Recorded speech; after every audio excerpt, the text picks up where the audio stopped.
If you are new to this series, we have been going through every single national title claim in college football history for the FBS or highest level at the time it was claimed. At this time, we have covered all of the one-time and two-time champions and are moving on to the threes and beyond. Please go back and watch those for me after this if you enjoy this sort of thing.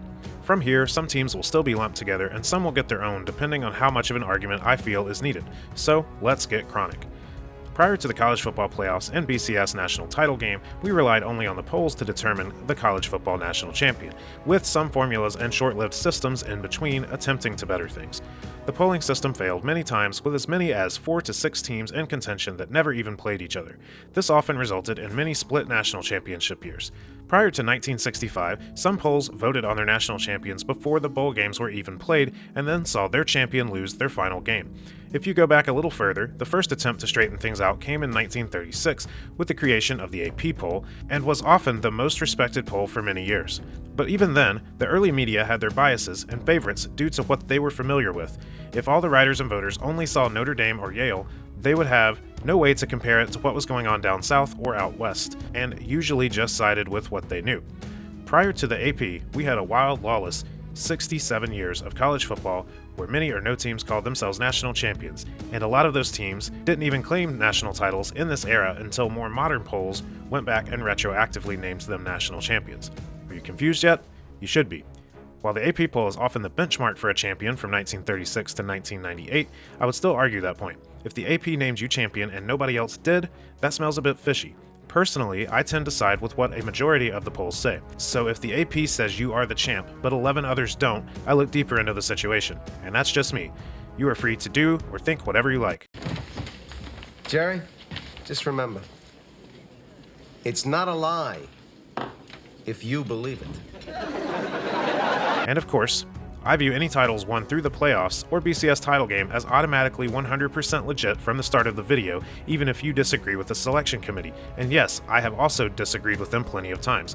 On the flip side, any that claim a separate title outside of those official parameters I view as complete bullshit, whether the selection committee screwed said team or not. History is history, and I respect that fact, even if I dislike that fact. For the purposes of this channel, I'm only going by what the school actually claims. I will do a series covering unclaimed titles later on.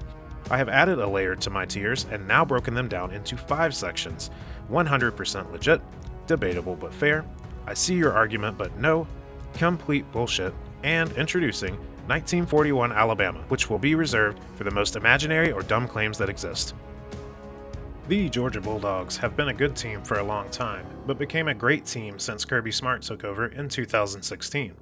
Before that, the Dogs had won at least one conference championship in almost every decade of existence when in one.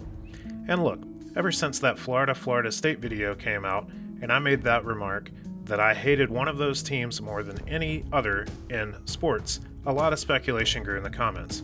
Many had guesses, and some were right. I was talking about Florida. This is me through the years.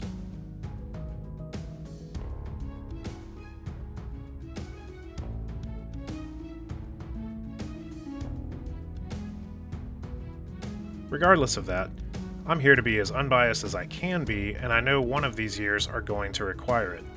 And remember, the 4 unclaimed titles will not be mentioned here, as I have plans to do a separate series. But for now, hunker down everybody, and let's check out these 4 national title claims.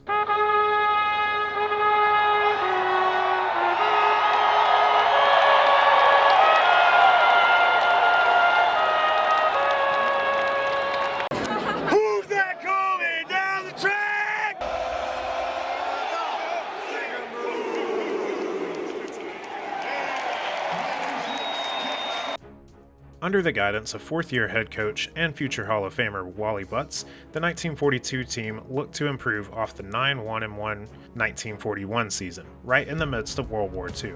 Now, if you don't know, many teams were ravaged by the war, as many teams lost a good bit of their roster to enlistment.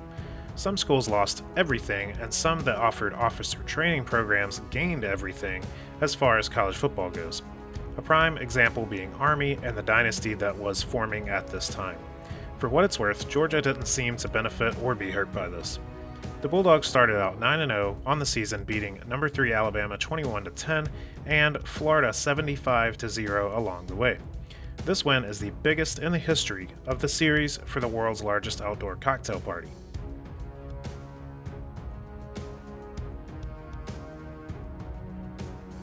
After the 9-0 run, now ranked number 1, Georgia lost 27-13 against Auburn and would drop to number 5.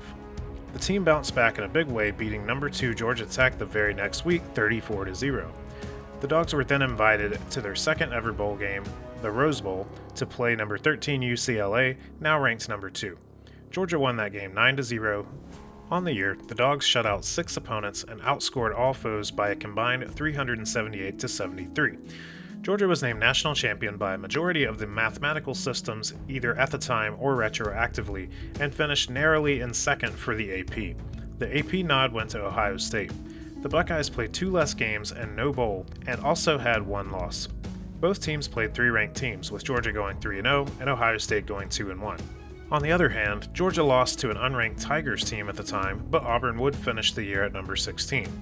I'd give Ohio State the nod and Georgia the snub if not for a couple of things. The 2 more games for Georgia are huge and will earn anyone a bit more respect from me in this series, and already has in previous videos. The other factor is the bowl game. Now, of course, the AP poll wouldn't start naming their champions after bowl games for decades, so it didn't matter to them, but still. We get to view things today through more logical eyes. If the majority of the selectors accepted Ohio State and not just the AP alone, I'd probably throw this one out for Georgia. But given everything, there's too much of a case for this Bulldogs team, despite the debate. I'm going with debatable but fair for 1942. Random sidebar: I have actually met a player from this team. Some may know that the 1942 Heisman Trophy went to Frank Sinkwich of Georgia. Less may know that he shared the backfield with Charlie Trippi. Trippi left the team to serve in the war after this game and came back where he finished runner-up in the Heisman voting in 1946. I got this picture with him in Athens in 2008 before a game. He lived to be 100, passing in 2022. The 1980 team. The team I grew up hearing about from the older generation, like a magical legend that existed only once in a lifetime. A special team that we eventually became jealous that we missed out on by not being alive yet. Legendary head coach Vince Dooley had achieved a lot entering his 17th season, but not a national title. A solid group of seniors and a freshman named Herschel Walker changed all of that. The Bulldogs started out with modest expectations, entering the season ranked number 16. Georgia never really dominated on the season as much as they persevered and overcame any obstacle in their path. In Game 1, they mounted a comeback behind Walker to beat Tennessee 16-15, survived Clemson 20-16, Ole Miss 28-21, number 14 South Carolina 13-10, and then got an all-time miracle in Jacksonville against Florida. Trailing and facing 3rd and 11, Georgia quarterback Buck Belue hit Lindsey Scott on a 93-yard touchdown to escape with the 26-21 win.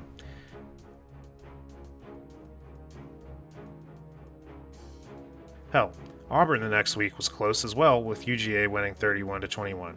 Despite all the close calls, Georgia entered the Sugar Bowl at 11-0, ranked number 1, to face number 7 Notre Dame. Georgia jumped out to a 17-3 lead in the first half and held the Irish in check in the second to win yet another close one 17-10 to secure the consensus national championship. Nobody else claims the title in 1980, and this one is 100% legit.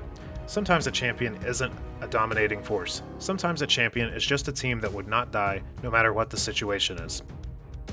Okay. For these next two, everybody remembers unless you happen to be like 7 years old, in which case, get off YouTube. It's past your bedtime. But for fun, let's just take a stroll down memory lane. Also, bear with me here as I am sure to get a copyright claim on some of these clips, but hopefully don't have to blur anything out. After 41 years of being mediocre to above average, the Dogs had not much to show for it in the trophy case. Sure, the 80s saw them win a few more SEC titles and compete for national titles a few more times, along with a Heisman for Walker, but not the big prize. Enter Kirby Smart. It was easy to see that Curbs had things moving in the right direction when he led the team to a national title game in only year 2. By 2021, the team was stacked with veteran 5-star athletes all over the place, especially on defense. The Dogs entered the season ranked number 5 and outlasted number 3 Clemson 10-3 in the season opener. Now ranked number 2, the team smashed through the regular season with notable wins over the likes of number 8 Arkansas, 37-0, number 18 Auburn 34-10, number 11 Kentucky 30-13, Florida 34-7, and Tennessee 41-17. In the SEC Championship game, Georgia fell to number 3 Alabama 41-24, but remained as the number 3 seed entering the playoffs. In round 1, the Dogs took care of number 2 Michigan 34-11 to set up the rematch with number 1 Alabama. A back-and-forth battle went on pretty much the whole game with a steady trading of field goals in the first half. Early in the fourth, Alabama took a 5-point lead off a Georgia turnover, and that's the last bit of hope they would have. Georgia reclaimed the lead on a 40-yard Bennett to 80 Mitchell pass on the next drive. A short bit later, Brock Bowers took a 15-yard swing pass in for an 8-point lead. In desperation mode with under a minute to play, Bama's Bryce Young threw a 79-yard pick six to Kelee Ringo to give Georgia the 33-18 win. I could swear I felt the ground shake throughout the entire state.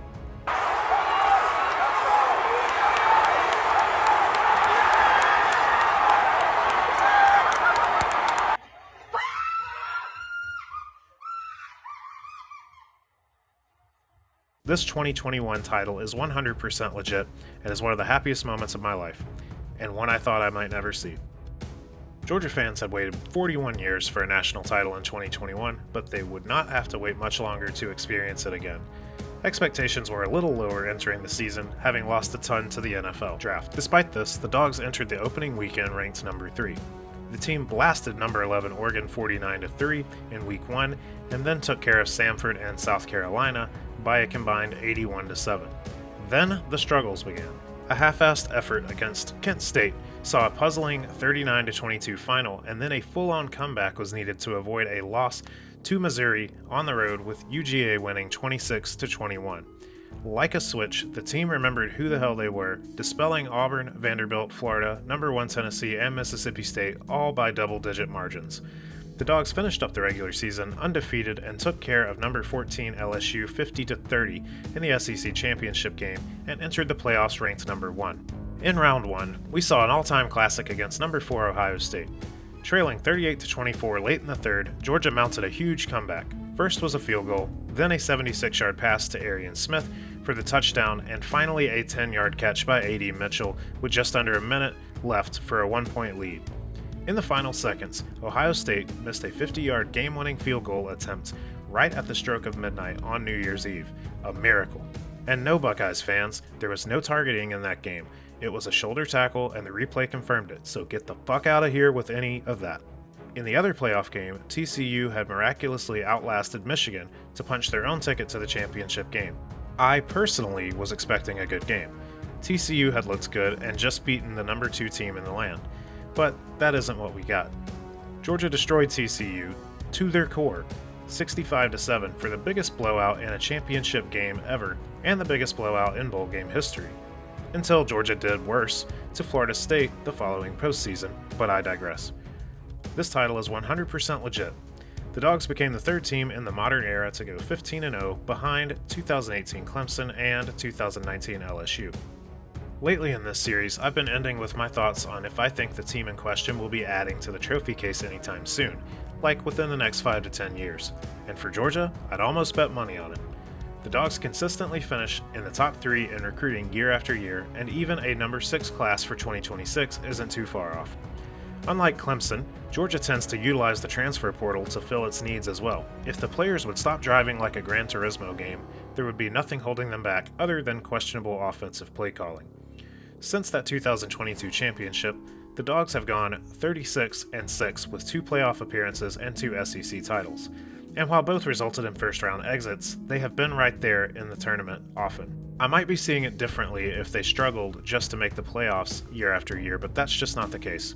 Instead, we just saw the 2025 team make it with upwards of 64% of the roster being underclassmen, which has been one of Kirby Smart's youngest teams ever. On the other hand, Georgia could just as easily make the playoffs 8 out of the next 10 years and fall in the first round every time. While that's a possible scenario, it's not a probable scenario. I see the Dogs winning another title within the near future. This is how we do it for the Dogs! Go Georgia! Woo! And there we go. If you feel I was unfair or missed a piece of info, go ahead and make your case in the comments. And remember, this is just one guy on YouTube who did some research and gave an opinion. I'm sure I won't change any fan base's opinion on the titles they choose to boast about, and certain fan bases have made that pretty clear thus far. This has been College Football Chronicles, and I hope you join me next time.